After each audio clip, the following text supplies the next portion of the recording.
Good morning. Welcome to those who have joined the webinar. We're going to just wait for a few minutes while a few more people enter.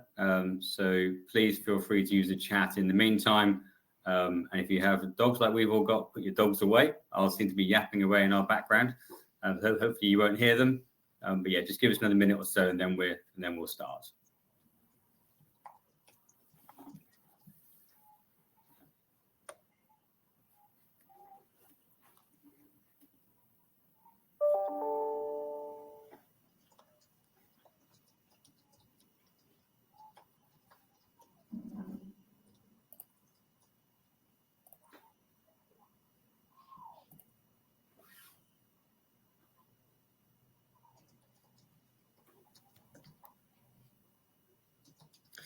Okay, so we'll begin. Thank you very much for joining us today. I'm Michael Halling, CEO and founder of Vitro Global, often called Mike once you get to know me. Really pleased that you've been able to join us today.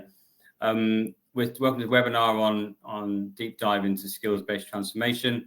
There will be some Q&A time during this process. Equally, there is a chat window that you can see on your right-hand side, which will be monitored by Tom in the background and us when we can. Please use that today as well, as much as you can. We're also recording the session for those that were unable to make today's call. So again, for those that listen afterwards, we hope you enjoy the recording. Please say hi in the chat. Please, if you're comfortable, say where you're from and both location and company. If not, then just say hi, and we'll come back to that later. We will be running a few polls during the process, and we're great to get your involvement in that. And if we don't answer all of your questions during the session, then, which I hope we will as we go through the process, then we'll obviously come back to you either by email afterwards or in the Q&A. Finally, if we don't get through any of that, then we will definitely email you after the conversation. So let's start. First of all, just a little bit of background to Vitro Global. So we started in 2012. We're a HR process and HR system consultancy, supported by a lot of ex-clients. So people you'll meet today, a mixture of clients and ex-clients that are working with us. And it's a great privilege we have to work with small, medium, and global companies alongside public sector, education, and health. So we're very lucky in the roles that we have, and we thoroughly enjoy that area, and our value and missions are pretty clear. Today's webinar is a combination of working with our clients and with our colleagues, and I hope you find it equally interesting. So let us first start with some introductions, and I think this is another way of saying, we all in our working life spend a lot of time sat at our desks, and often too much time. So we decided to take a little bit of a different angle on our introductions and sort of introduce you to us and some we do outside of our working time. Yeah, I'm Michael. I'm the middle one. This picture was taken when I was doing an Arctic challenge last year in northern Sweden in the Arctic Circle. And it was an amazing time to be away from my phone and away from my desk. So real value in having that time away from the busyness of everyday life. I also want to introduce you then to Konstantina Held, Global Skills Manager for Electrolux. And maybe Tina, you can introduce yourself and also tell us a little bit about where your photo is from. Yeah. Hi, everyone, and thanks for having me today. As Mike said, I'm Konstantina, but people like to call me Tina. So this photo was actually taken in Norway during my sabbatical, where I took a year off traveling. I love the outdoors. I love hiking. I love surfing. So this was taken there where, like you, Mike, there was no phone, no connection, which was a nice time to kind of be off and enjoy the moment. So that about me. Nice to meet you then. Thanks, Tina. Thanks for joining us today and introducing Dita, Head of Innovation and Technology. I'm amused by the picture. I'm not sure a summit with 3 feet deserves a picture, Dita, but maybe you can explain that one to us. Yeah, no, actually, I just realised that that's what it says. There's a couple of numbers ahead of that. Don't ask me what they were. But yes, this is us doing a bike challenge, annual coast-to-coast bike ride through lakes and peaks. But yeah, Love being outdoors, especially if you drive a desk for 8 hours a day. It's great to get outdoors and just get that balance back. So yeah, it's interesting. I think the spread makes us look really, really active, and I'm loving that. The reality might not necessarily be exactly that, but it's okay. I'll go with it. But lovely to meet you all. Thanks for having me on. Great, thank you all. And yeah, I think a bit of fun just to start us all off. So to make sure that we all become involved in this process, we'd like to run a first poll. So let me just move on to the next slide. So just bring that through. So this is about what best represents you today, and maybe why you've joined the call.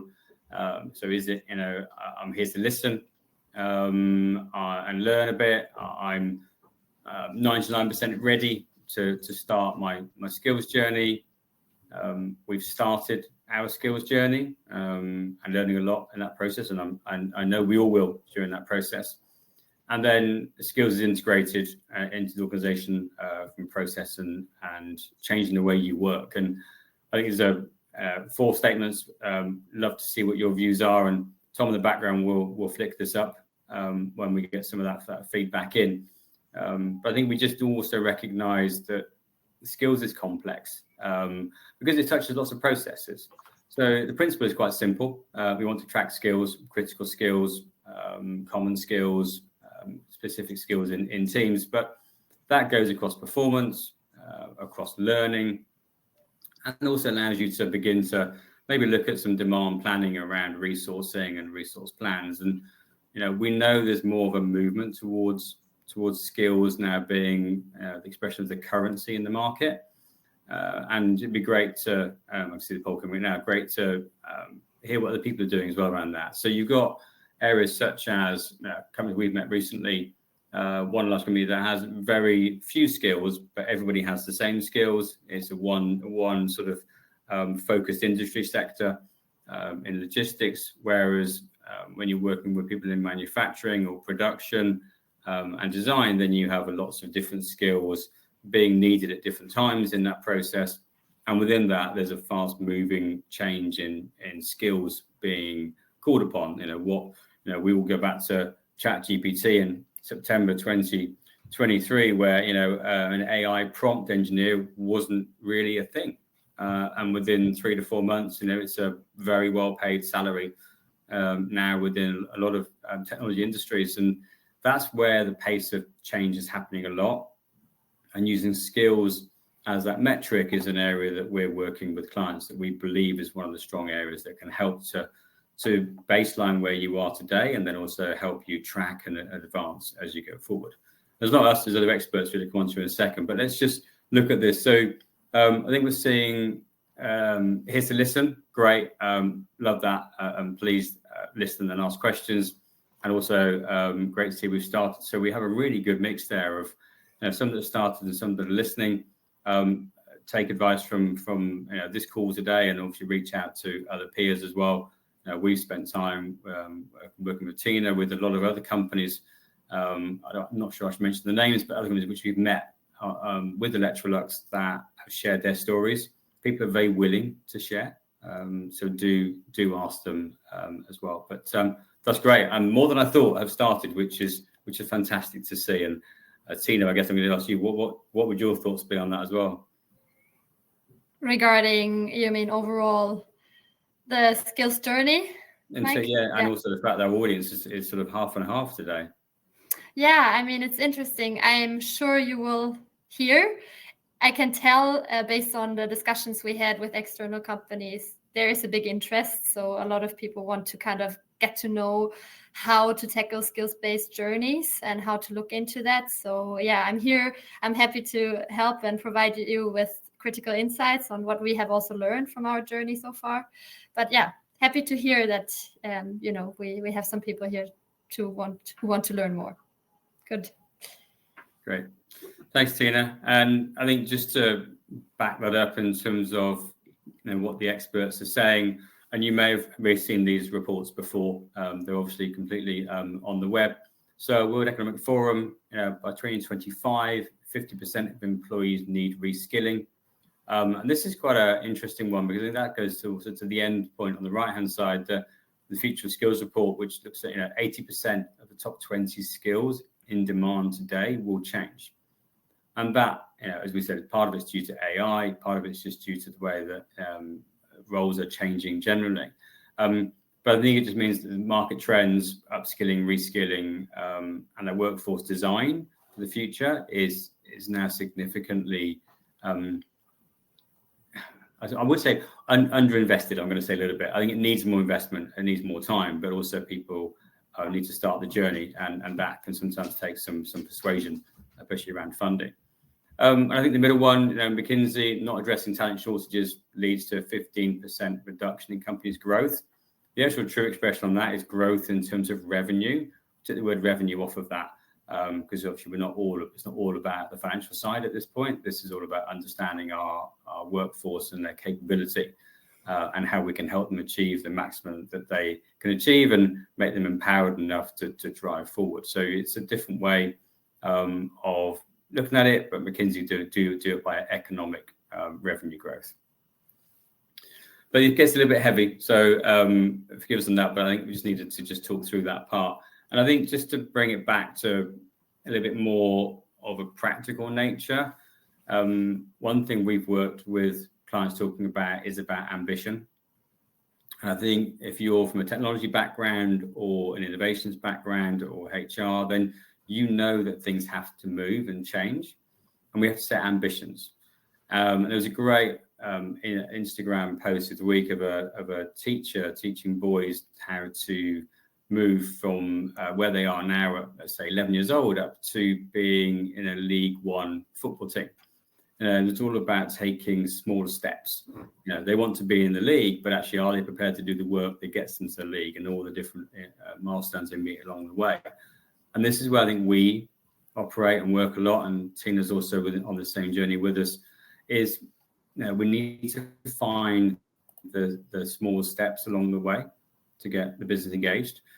We have to have stakeholder involvement, and we have to have the employee supporting the process, because we can build all the best processes and systems for this area, but if the employees aren't engaged, then obviously you struggle to get actual capital creation on that.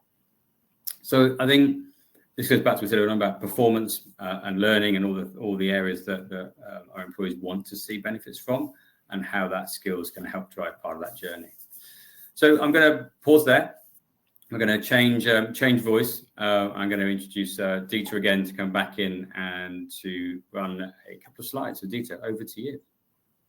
Thanks, Mike. Yes, I think it's worth mentioning, very similar to some of the people on the call, having been in Tina's shoes as well with several clients before working with Vitro, the ambition to go along this skills journey is always there. It's always been prevalent. Skills as a subject is not a new concept. It's something which has been around for quite some time. So I think a lot of the reasons why this skills-based operation and transition has taken place is because we've seen a lot more of the technology now come on stream, and it being accessible, and it being scalable, and actually being quite affordable. So we're not having to carry a lot of those operating costs to be able to maintain large databases of skills. A lot of that is now readily available through the technologies which we have. And that allows us to connect then the why we want to do it, to the what and what we need to do. So I think the bit which Tina is going to talk about in a little bit is, very specifically making sure that we answer the right question and answer the right problem first. And I think that's really important. So we'll come back onto that in a second and give it its time of day. But one of the things which I think is really interesting to sort of unpick, and where I would spend a lot of my time at the moment, is once we've understood that the problem statement is the right problem, how do you translate that into what does that mean for me? Like, what do I need to do today, tomorrow, the next day, in terms of like really simple, practical terms? And one of the things which sort of helped us along our journey as Vitro, as well as two of our clients which we're working with on this journey, is having some principles to sort of guide us, to support us in terms of making that decision around what does next look like. So one of the things which this has seriously supported our logic to define what a roadmap of activity looks like is these 4 principles. And a really simple example of what that means is if we were talking about principle number 1, and it being about reimagining what we mean by workers and shifting from valuing jobs to valuing the individual, that means we need to shift our focus from traditional job titles to the individuals itself. And straight away, that tells you that we would need to make a change in terms of jobs and skills architecture. So you can kind of see how the link is almost directly there. So you've got this why we're doing it. We've got the problem statement which we're trying to achieve. This is now going into, okay, what does that mean you need to do in terms of how you answer what to do first, second, third, fourth, and fifth, and turn that into a project plan. So I think that's something which I felt is really, really useful to share. Again, kept trying to keep this really practical as guiding principles to sort of inform what that roadmap could look like. Another really simple example is rethinking work from being organized in jobs with functional hierarchy to skills and tasks or gig-based work. That means moving away from hierarchical structures and embracing a slightly more fluid approach to work. Think skills-based projects, tasks, gigs, and we're seeing some great technology coming on stream now, which really makes that accessible and makes it really simple for a manager of a project or an individual in an organization which is looking to develop a capability somewhere or respond to a change which you're seeing in the business. Create gigs, create opportunities for people to come together and collaborate on. So again, these kind of principles really drive a lot of what we ended up doing as part of our journey. Third one, skills, using skills more than jobs to make decisions in the workforce. So straight away, that kind of links into what are our talent processes and our skills-driven planning and transformation. And then ultimately, we need to support a lot of this through our hub. On that 4th point, I think it's really interesting to see how much time we actually ended up spending trying to help people in understanding that it's a change of mindset. So providing the tools in the hub to support principle number 1, 2, and 3, and what that actually looks like in terms of logic and what that means to people, I think was something which was a really interesting experience as we went through this journey. But again, I think coming back to the first point, a lot of the challenges which I think organizations face is not necessarily the want to do things differently, not understanding that skills is the right approach, but it's actually understanding the problem, being very clear about that problem. And then once you're clear about the problem, translating that into a series of actions and tasks. And I think it's that translation, which sometimes things can sort of get really muddy because you can go after a lot of really big things and it can become incredibly intimidating. But being able to break that down into some really small, tangible pieces, I think is really important. So if I was to give any advice on that journey, having been through that now several times, it would be around trying to make it really manageable. So the key to making this step from an idea to a practical roadmap was the ability to connect the why through the principles, which we've got these 4 principles, to the what you have to do at the end of it. So I'll very quickly show on ours what that translated to. And this meant that these are the things that we touched on. Again, not too dissimilar to 2 of our other clients we'll be supporting on, almost, I think, identical in terms of the overall what we're trying to achieve, which does bring us quite nicely onto, I think, what Tina is going to be going through. So hand back to you, Mike. Yeah, thanks, Dieter. And I think, as I say, it's all about finding that clear path.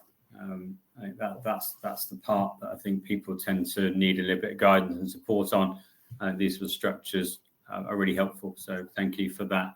Just going to bring in another poll, and these are showing in the chat. And I recognise, obviously, on the call, we've got this 60-40 split. of people that have started or haven't started. So it'd just be great if you would mind just giving us your view on which is the closest to where you are at the moment. So are you looking at skills as a primary challenge to help you understand the lack of visibility into your employee skills? Are you looking at it to help sort of eradicate the difficulty in identifying your skills gaps? Are you looking at it because you think that you have an inefficient skills development process in place and it needs to be modernized? Or are you having difficulty in matching sort of projects and roles? So this is like the gig economy side of an organization. And again, this might be different size, different measures. So if they're not spot on to exactly how you feel, see if there's one that's close, and go for that. And by all means, if you want to explain that in the chat, you can do. If not, then you don't want to explain in the chat, that's fine, because this is an anonymous poll, so we won't necessarily see who it is that's saying that. Okay, so we've got lack of visibility into employee skills, great difficulty identifying, and inefficiency. Okay, it's the kind of numbers that I was hoping to see, because I think in that sense we're all in the same journey, and no matter who you talk to, a small organization, large organization, there's a very similar conversation around that lack of visibility. So we want to know what skills we have. We want to know how we can work to enhance those skills, and also look at that for succession planning, look for skills forecasting. If you're going into demand planning for talent acquisition to try and save on retention costs and hiring costs, then again, these are some of the key things that's required. There are some clients that are also looking towards the expression of strategic workforce planning, which again, that top line item is going to be super key for. But driving that is then that difficulty is how do we start to find that information? And then how do you make it intelligent to be able to offer us ideas around that? So really great to see that sharing. Thank you very much indeed. Really appreciate that. And on that, I'm going to invite Tina back in. And just before I do that, so Tina and I work together at Electrolux. So we are leading the business transformation on skills. Tina from the HR and business side, myself from a program management. Worked together for about the last year. We worked together previously on functional academies as well, in a previous program. So Tina, lovely to have you on board. Please introduce yourself again and then go through your slides. Yes, thank you, Mike. And yes, as said before, I'm part of Electrolux Group. We're a household appliance company. And I'm responsible for the skills transformation journey. So I have been working in this since 2 years now. And I'm here to share a little bit my experience with you and a little bit the ambition for Electrolux Group on why we're taking on this journey and how we want to tackle it. So let me start first with a little bit why skills development, for example, is so important to us at Electrolux Group. And we are really committed to this part where we want learning to be part of everyday work. And this is because we can feel the rapid changing industry out there. We can feel the new technologies emerging and impacting our ways of working. So we quickly realized with our top management that we need to make sure we invest and support our people to upskill and reskill when it comes to adapting to change and ensuring we thrive going forward. But this is not only about meeting immediate needs, it's also about preparing our workforce for the future. So what we did is we launched functional academies like functional upskilling campaigns and power skills initiatives that are addressing this to ensure our teams are really equipped with the critical skills needed to excel today, but also in the long term. So we're discussing a lot about what is important for everyone at Electrolux Group today, and why is that important, and will that help us in the future as well? So one of the critical power skills we have identified together with the business, but also our employees, is around critical thinking. And this is a skill also that came up in the World Economic Forum report, where you could see what are the top 10 critical skills the next 10 years. And one of them is really critical thinking, which is super important when you have to work with new technologies, new changes.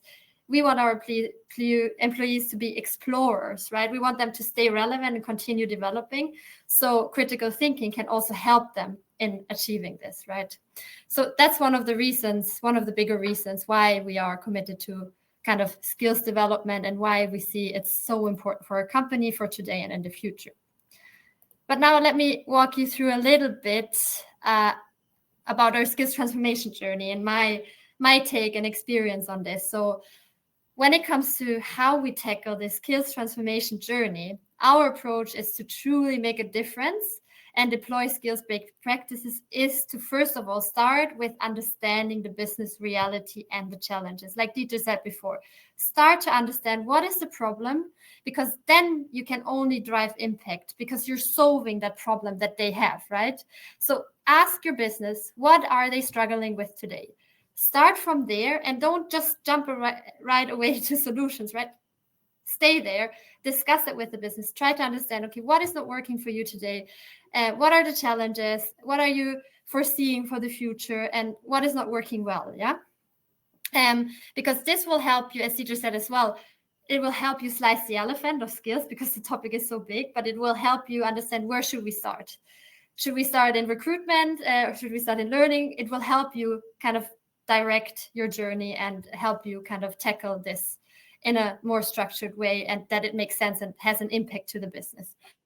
So for example, at Electrolux Group, we have a team in the business that needs to upskill their department quite frequently because of the new technology and the new advancements. And their challenge is, what they told us, is to keep up with the pace and make their employees really understand that they need to stay relevant, right? Become these kind of explorers going forward.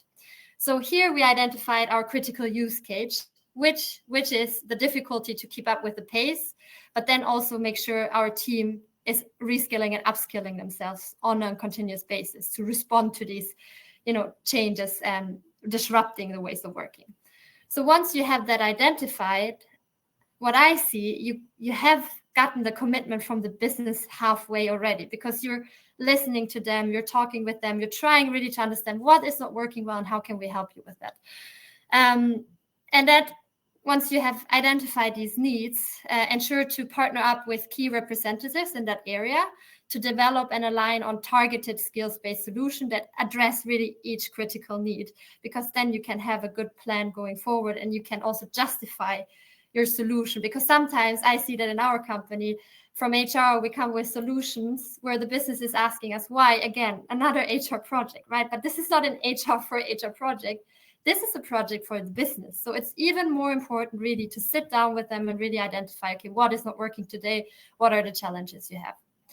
And then, since these skills-based practices are kind of disrupting our ways of working with talent, we want to start with a pilot approach. So we want to start with this program to test these solutions we have identified with the business on a smaller scale, ensuring that it's relevant and effective before we scale it to the bigger organization, right? So it's important to continuously refine the approach based on the pilot feedback, and then you can scale successfully and globally.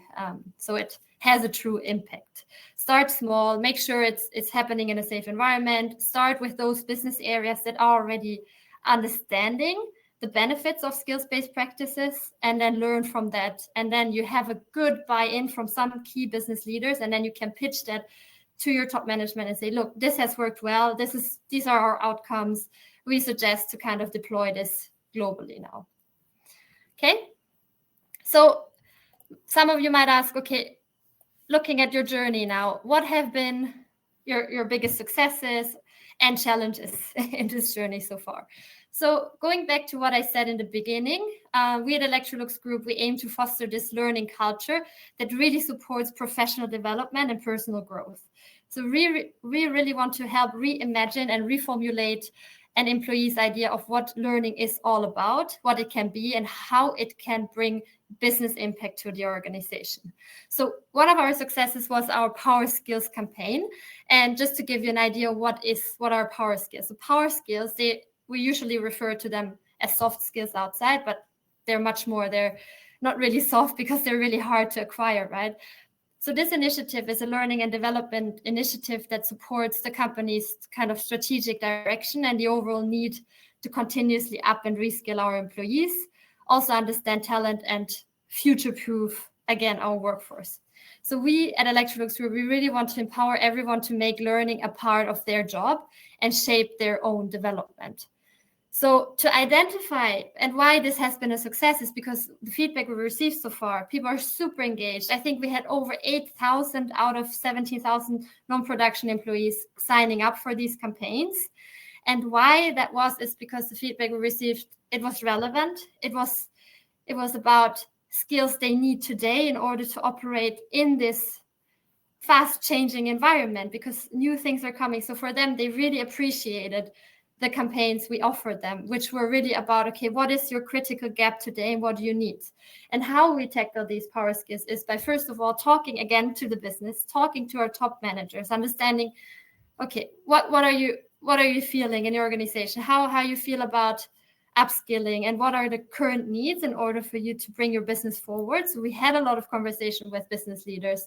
We also were running surveys where we asked all of our employees, okay, what is on top of your mind when it comes to learning something new, or what do you need in order to do your job successfully? So we did a huge survey where we could also understand what is the workforce asking for to upskill on. And then finally, we also kind of had research teams looking into what's going out there in the world, what is the World Economic Forum saying, and based on all of these different insights, we then defined, our power skill and what it should be about. And this has been a quite successful launch, I have to say. A lot of people are really appreciating that. They say it finally makes sense what I'm learning, and it really helps me. So this has been a very, very successful launch, and it also helped us with that mindset shift on explaining and sharing the message around why are skills so important? Why is it so important for you to stay relevant in the future? So we tapped into that. I'm not saying we're done, of course not. It's a multi-year journey we're on. It will take time, a lot of communications and change management to kind of support that mindset shift, right? Because it will change how we work with talent going forward. So this is more about the successes. Then I shared a little bit already on our challenges. Oh, I'm sorry. This is the slide. I missed to click on it. So when it comes to the challenges, I would say one of the bigger challenges was really getting the buy-in from key stakeholders. Even though we had a very successful launch, still you need to over-communicate, overshare, focus on your messaging, make sure you have the critical people involved, because the business is going through a lot of transformation, right? So sometimes it's hard for them to pick, important topics, and especially a topic like this. So it's super important to make sure you always bring them on board, look into, okay, who are critical stakeholders in the business? I need to always inform. So make sure you have a good stakeholder map so you follow up.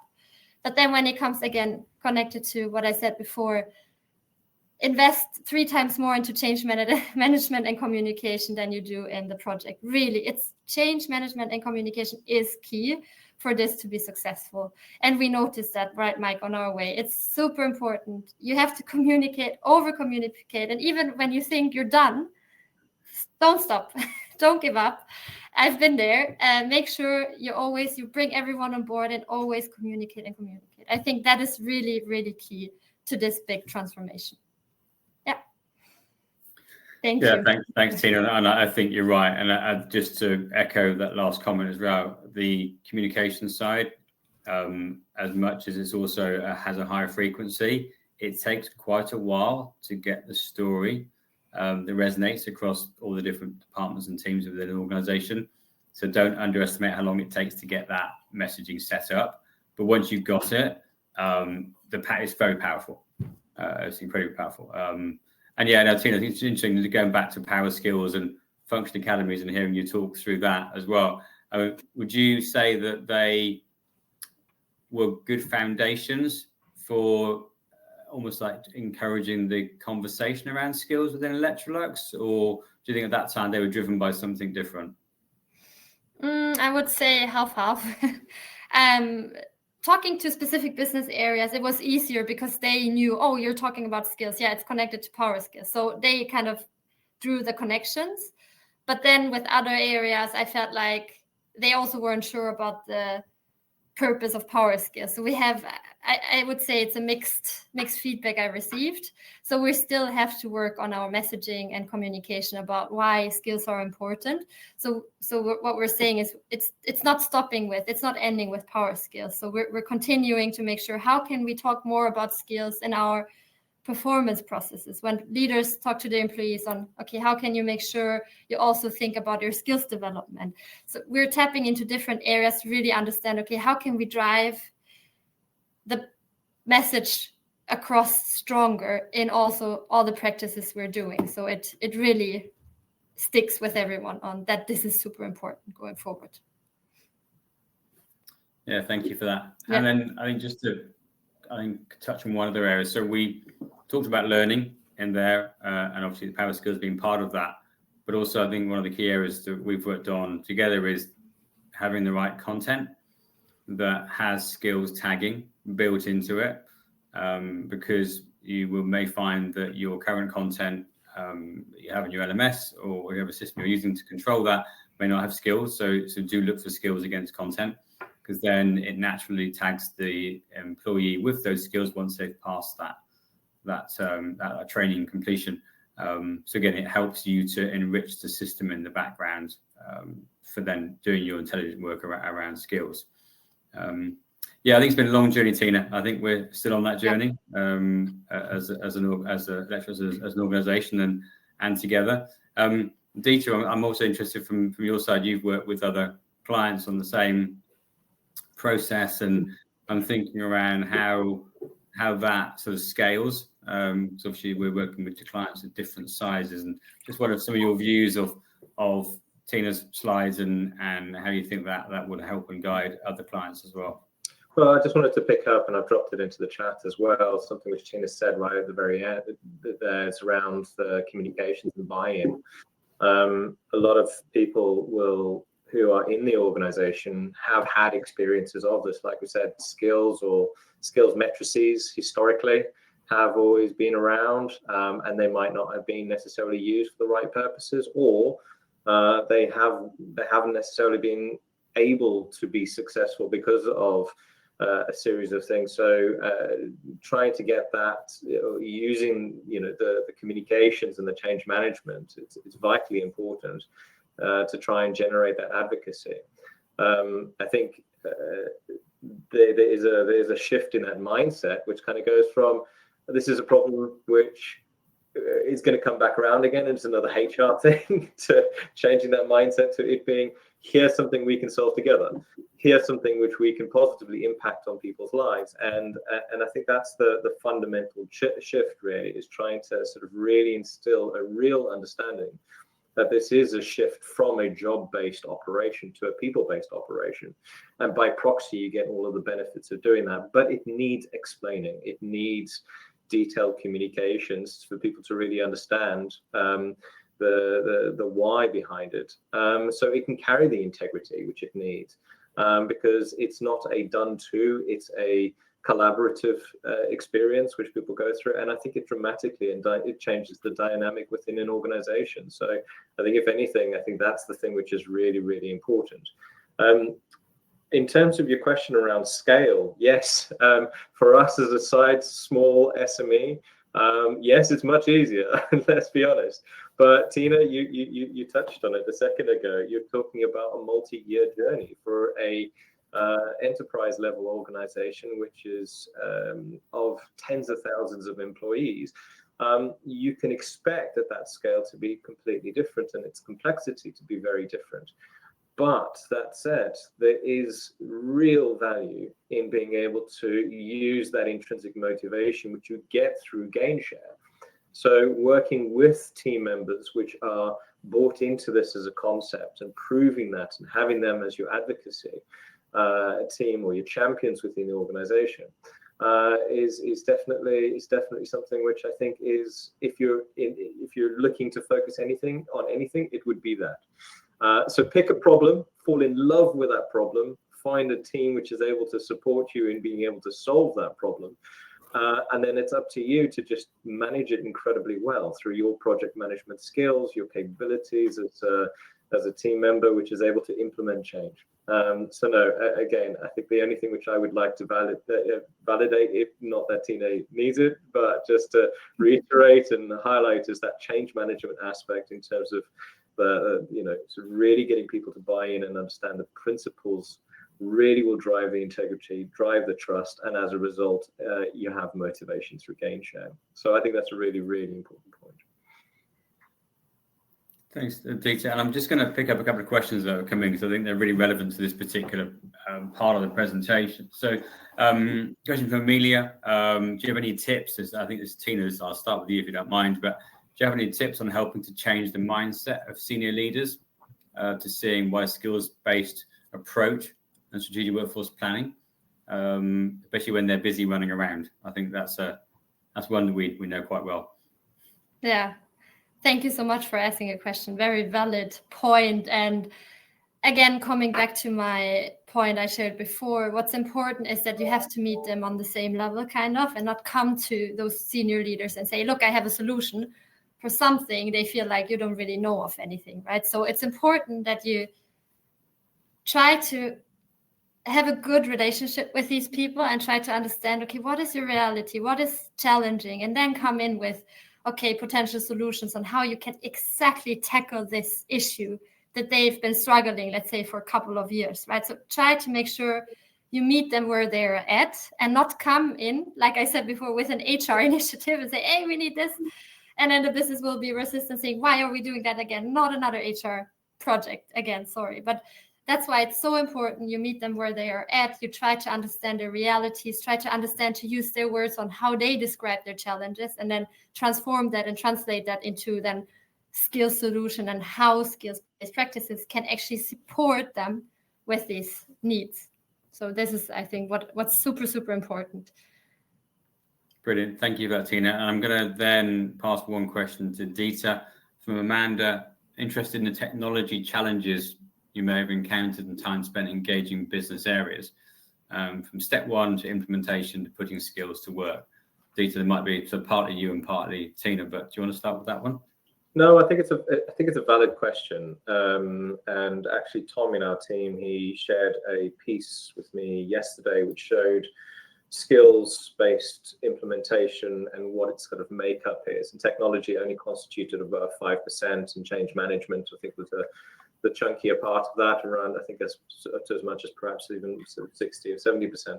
And whilst I agree with that, if the change management includes technology implementation. So if we're just talking about change management in terms of the behavioral change or the adoption which is needed to engage people on the subject, i.e. the business case and everything which goes with that, and it didn't include technology, I would suggest technology needs to be increased in terms of the percentage.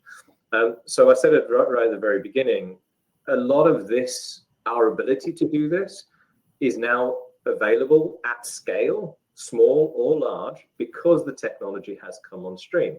And it's very much accessible through the technology platforms which a lot of our clients currently have, a lot of people already have. So vendors are stepping up and creating this capability because they understand that they need to respond to what the market is looking for, and that technology is available.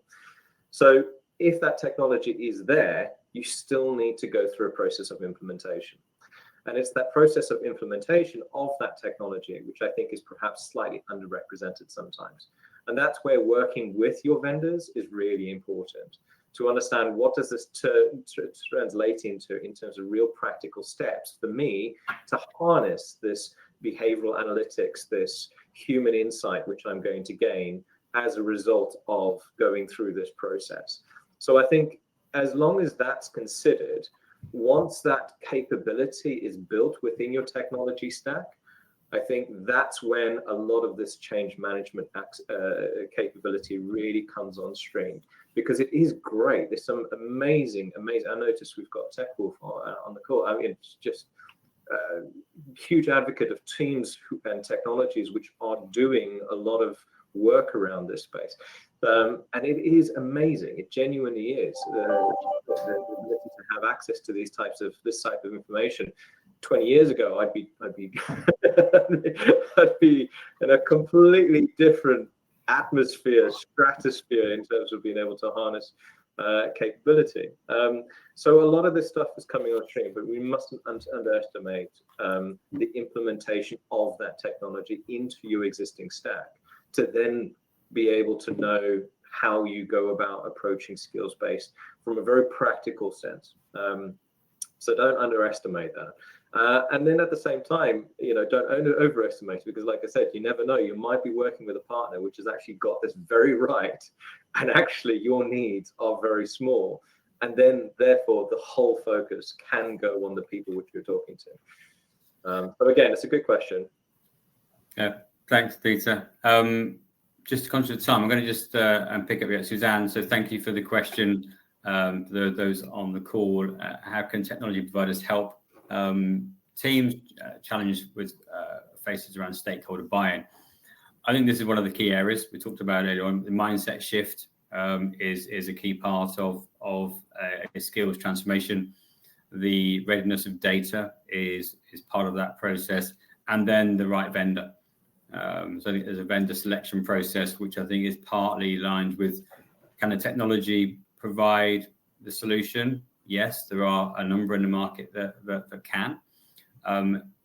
Is that partner then culturally aligned with what we want to try and do? Is that roadmap for that vendor also aligned to the ambition of the clients? I think there's a number of elements that come into that response. Some of it's under vendor management as an RFP process. Some of it is all around getting to know each other really well. So there is an element of spending a lot of time. It's probably not a quick decision process. And that involves then, the ROI talked about on previous occasions, and also looking at the automation of the acceleration that comes with having a tool in place. So lots of different angles on that, and everybody will have their own take. But again, thank you very much, everybody, for the questions. And Dieter and Tina, thank you for taking those. I'm going to move us on a little bit, because we are getting closer on time, and we want to run one more poll, which is kind of a poll with a bit more of a difference now. So I think we talked about what skills transformation is. We've talked about some of the parts that how that's been exampled by Electrolux. I'd like to understand, if you were to look at a phrase of what you're trying to achieve as an outcome, and we put four phrases on the page. So, are you looking to unify your skills architecture across multiple systems? Are you looking to have a single centralized skills profile that then also feeds across? And then this moves into the technology space quite deeply, so forgive me for that. But then also from a business side, are you looking for skills-driven intelligence to help you make decisions, especially around strategic workforce planning and demand? And are you looking at this more from a talent acquisition side in terms of demand planning with a focus on skills, and how you move from recruiting by job title and role and more by skills and proficiency? Just going to see what happens on that one. And then we'll move into a little bit a final practical phase around some of the next steps that you can take. So, Tom, can we see what's coming up? Okay, skills-driven intelligence. So, Tina, I'm putting you on the spot here. From your point of view, what would you define as skills-driven intelligence at Electrolux? So, skills-driven intelligence for us is having a solution in place that can translate and extract skills data from several different systems and translate it into one ontology, and kind of help us with identifying, okay, what is a skill, what's the definition. But then also next to that, it can also give us critical insights on our workforce skills, right, and the gaps we have. So that's, I think, what we're understanding a little bit about the skills-driven intelligence. Brilliant, thank you. I wish you could have like clapping hands or thumbs up on on this tool, because I think there'd be lots of agreement in the background. So brilliant. Thank you for that. Okay, great. So just to take us through to the next stage, and I think what we were keen to do, Tom, if you can take away the poll. Thank you very much. Is that how? So, you know, everybody is talking about the topic. How do we actually start that? And here's just some ideas from a very, very practical side of, you know, looking at your job profiles, your job descriptions, and your requisitions. We have a tool which we ingest this data into, and then it extracts out the skills and proficiency levels. So there are ways that you can do it automated, but you still need to start with that base material. And again, your vendors also might be able to supply information on the same and be able to market that against labour market data, so you get additional input into that. But starting from that position, getting into the position of organising your core data, where is it, who has access to it, what is really in there, and that's more about the job architecture side and how many levels you have in that, and how rich that data might be. And then you're looking at, you know, areas such as the employee learn skills, and then your learning content you mentioned earlier on, where you've got the skills being part of that. There's no denying it, your Excel workbooks that are probably in everybody's private folders that you've worked on for months, bring that in. Yes, it may be slightly out of date now, but the richness of the data you've put in there over time is fundamental to get into a position where you can begin the project. So do look at that. And then back to one of the questions were sort of put up earlier on was, you know, what would your business leaders use skills data for? So start with that outcome focus about how would they use it. So what parts of it do I need, and how can I see it being used and measured? And then how do I get towards an ROI beyond that? What concept would you pilot first? So we talk a lot with our clients and with the vendors around, can we set up a pilot to try this? Pilots are normally quite difficult with vendors to be able to do that. But if you can find one that would do a pilot with you on a business unit or a division or a team, depending on how you're structured, try that. You know, even if you're not integrating it into your main stack of solutions, you're having it as a standalone, look at that as an area of discussion during your selection process. And most importantly, you know, when should you start doing this? And on the calls they were seeing, obviously, there's some people have already started, others are starting. It all comes down to, if you look at the economic reports, so at the beginning, 2025 is going to be a big year of shifting change of skills. So I would always say start now, because even if you start today, you might not be ready to do it until next year, but as in mid next year, but start the process and then you'll understand where your journey is going to be. One thing I wanted to leave you with, is looking at the clock very carefully in the bottom corner, is just a few headlines. Which people can take away, they can screenshot. You also get the recording afterwards as well. But I think, and it's something that we talked about today, trying to wrap it into all the different conversations, how do you consider your skills project? So the mindset and behavioural shift, that is huge. Tina and I can vouch for that. I'm sure other people can as well.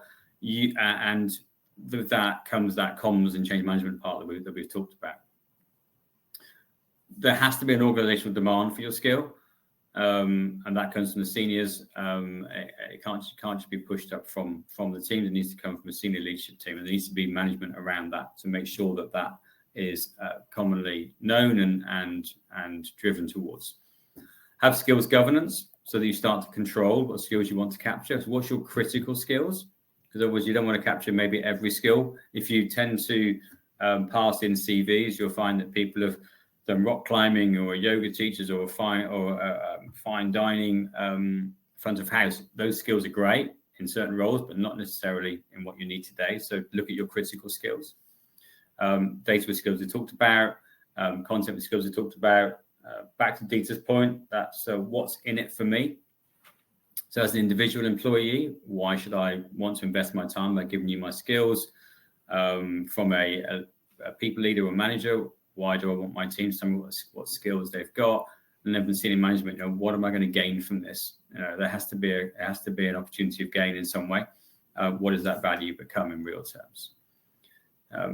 Talked about technology. Again, TechWolf on the call today. So thank you for joining. Technical needs, the partner that you need to find, whether that's from a technical side or from an implementation side, or just because you need to have some advice from somebody, find those partners that you trust and work with and create that relationship. And then the last one, which is what I slightly highlighted, have a measurable business case. That means it stands up financially, and allows you then to present figures that you believe are capable at the end of the project. So we've had lots of different conversation. We are running out of time at this particular stage. I think I'm going to just quickly ask Tom. I think we're okay on answering the questions that we've had in so far. I can't see any more that have arrived so far. And we did have a nice little Q&A slide to put up in case we had any more questions. If you want to take a scan of this, then you can download Dieter's skills paper, and again come back to him and ask him questions. And there's also a page for us. So if you want to reach out to Tina, as a Konstantina Held, then you'll be able to do that via. Actually, I've lost it again. Come on, come back up. Via LinkedIn, Dieter or myself. We'd be very happy to keep in contact with you outside of this webinar today. But thank you all very much for joining. And one last slide, just to give you some validation of, we work with a lot of clients in different sectors and experiences, and we're independently certified to do that across most of those. So again, if you want to reach out just for conversation, very happy to do that.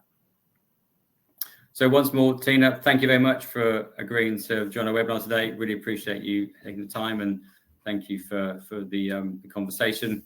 Dieter, equally thank you for joining. I'm going to say 15 seconds each. Anything you both want to say before we close? And Tina, I'll come to you first. Okay, thanks so much for having me today. And again, my 2 cents: communication. Don't give up. Eventually you will get there. So really make sure your messages are sitting and you don't forget about change and communication. Thank you.